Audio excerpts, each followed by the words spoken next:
Hello everyone, আসসালামু আলাইকুম। আমি জলি আহমেদ, বাংলাদেশি আমেরিকান ব্লগার আপনাদের সাথে। আশা করি আপনারা যে যেখানে আছেন নিশ্চয়ই আল্লাহর রহমতে ভালো আছেন। আমি ভালো আছি। আরেকটি নতুন ব্লগ নিয়ে আপনাদের কাছে চলে আসলাম। আজকের ব্লগে থাকবে আস্ত মুরগির রোস্টের রেসিপি। আশা করি আপনাদের ভালো লাগবে। এই আস্ত মুরগির রোস্ট আমি আমার ফ্রেন্ডের মেয়ের হলুদে নিয়ে গেছিলাম বরের জন্য।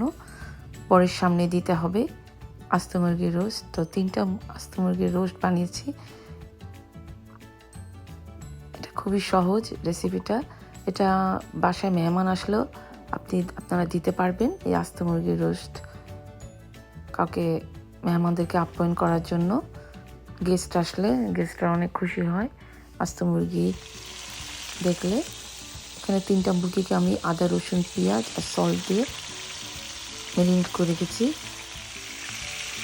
Ginger paste, onion paste, garlic paste দিয়ে একটু ফ্রাই করে নিচ্ছি। আর পরিমাণ মতো সল্ট দিয়ে লবণ আর যে ফ্রাই করে নিচ্ছি 3টা মুরগি দিয়ে সুন্দর করে ফ্রাই করে নিতে হবে উল্টায় পাল্টায়।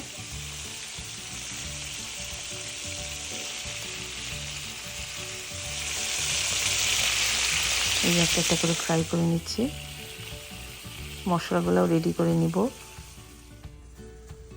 ফ্রাই হয়ে গেছে 3টা মুরগি। এখন আমি তেলের মধ্যে আদা রসুন পেঁয়াজের পেস্ট দিয়ে দিলাম 3 কাপসের মতো। তারপর দিয়ে দেবো রোস্টের মশলা। যে কোনো ব্র্যান্ডের রোস্টের মশলা আপনারা দিতে পারেন। আমি 1 প্যাকেট রোস্টের মশলা দিলাম। আপনারা ইচ্ছা করলে জয়ফল জয়ত্রী গুঁড়াও দিতে পারেন। তারপরে মরিচের গুঁড়া দিলাম, একটু ঝাল না হলে ভালো লাগবে না, তাই জন্য শুকনা মরিচের গুঁড়া 2 টেবিল চামচ দিলাম। আর দেব দই 4 টেবিল চামচের মতো দই দিয়ে দিচ্ছি। পরিমাণ মতো লবণ দিব। এখন এটাকে ভালো মতো ভুনে নিতে হবে, কষায় নিতে হবে মশলাটা। মশলা যেন কাঁচা গন্ধটা না থাকে। যখন তেল উঠবে তখন আমি ভাজা আস্ত মুরগিগুলা ছেড়ে দিব।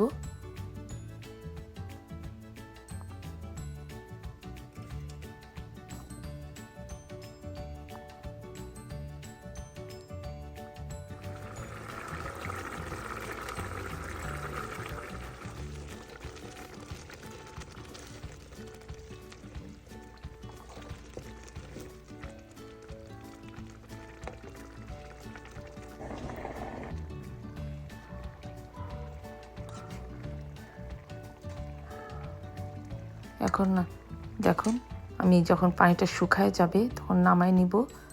তারপর ডেকোরেশন করে নিয়ে এই যে নিয়ে গেলাম আমি হলুদের পার্টিতে বরপক্ষের সামনে। সবাই ট্রাই করছে।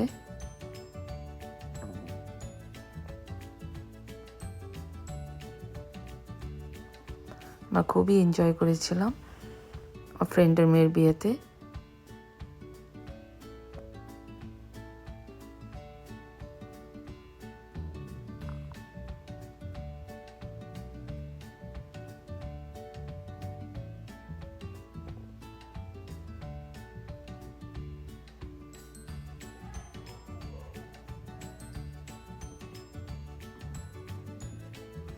সবাই ভালো থাকবেন, সুস্থ থাকবেন, আমার ভিডিওর সাথে থাকবেন।